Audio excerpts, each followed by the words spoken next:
జరుగుతున్న మాటల యుద్ధాన్ని మనం ఎట్లా చూస్తాం? తర్వాత దాడి చేయడం కావచ్చు, ఒకరిపై ఒకరు మరి విమర్శలు చేసుకోవడం ఎట్లా చూస్తాం చెప్పండి సార్?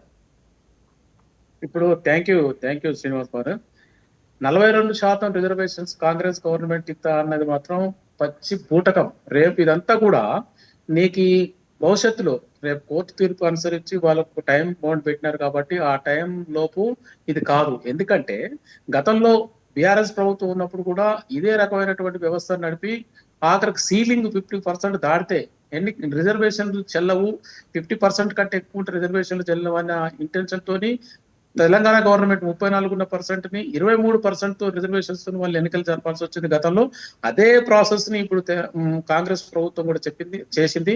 మెయిన్ గా 42% కానీ సీలింగ్ కంటే ఎక్కువ ఉంటే నీకు 9వ షెడ్యూల్లో పెడితే తప్ప కేంద్ర ప్రభుత్వం ఆధ్వర్యంలో ఆ రిజర్వేషన్ చెల్లదు. అది భారతదేశం మొత్తంలో ఏకైక రాష్ట్రం బీసీలకు అందరికి కలిపి 50% కంటే ఎక్కువ రిజర్వేషన్ అనుభవిస్తున్న రాష్ట్రం తమిళనాడు.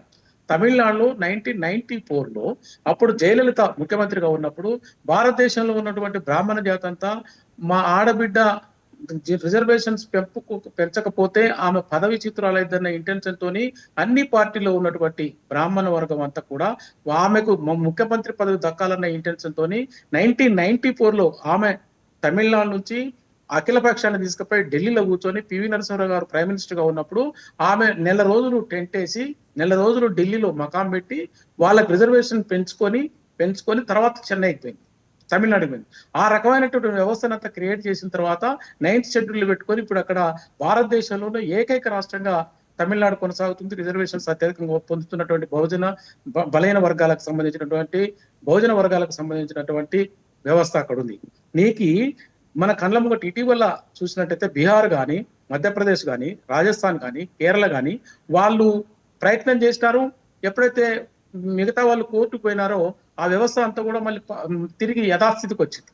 ముఖ్యంగా రాజకీయ నాయకులలో బ్యాక్వర్డ్ క్లాస్ కు సంబంధించి వాళ్ళ మీద చిత్తశుద్ధి ఉంటే అది జరుగుతుంది. ముఖ్యంగా కాంగ్రెస్ పార్టీకి బీసీల మీద చిత్తశుద్ధి లేదు. ఎందుకు లేదంటుందంటే వాళ్ళు కాంగ్రెస్ అంటే రెడ్డి అంటే కాంగ్రెస్. రెట్లు ఎప్పుడన్నా వాళ్ళకి ఏదైనా పదవులు కానీ వాళ్ళకి ఏదైనా వ్యవహారం కానీ కావాలనుకున్నప్పుడు గా జరుగుతాయి. ఇప్పుడు అత్యధిక జనాభా ఉన్నటువంటి ముదిరాజుల వర్గానికి ఎప్పుడో ఇస్తున్న మంత్రి పదవి ఎంత కాలయాపన చేసి అది అధిష్టానం ముట్టికాయలు వేస్తే తప్ప ఇక్కడ ఉన్నటువంటి రెడ్డి సామాజిక వర్గం వాళ్ళకి అవకాశం కల్పించలేకపోయింది. బీసీల విషయంలో కాంగ్రెస్ పార్టీ ఎప్పుడు కూడా వ్యతిరేకమే. నీకు బీసీల విషయంలో పండిట్ నెహ్రూ నుంచి, రాజీవ్ గాంధీ నుంచి, ఇప్పుడేదో రాహుల్ గాంధీ గారు మాట్లాడుతున్నారు. వాళ్ళంతా కూడా బీసీలకు రిజర్వేషన్స్ కు వ్యతిరేకంగా మాట్లాడి వ్యతిరేకంగా నిర్ణయాలు తీసుకున్నటువంటి పరిస్థితి. నేనేమంటున్నంటే ఇప్పుడు ఆ నిర్ణయం అయితేతో కాదు కానీ నేనే ఛాంపియన్ అని కవిత నిన్న చేసిన దాడి మీరు చూసినారు కదా. అసలు కవిత ఎవరండి?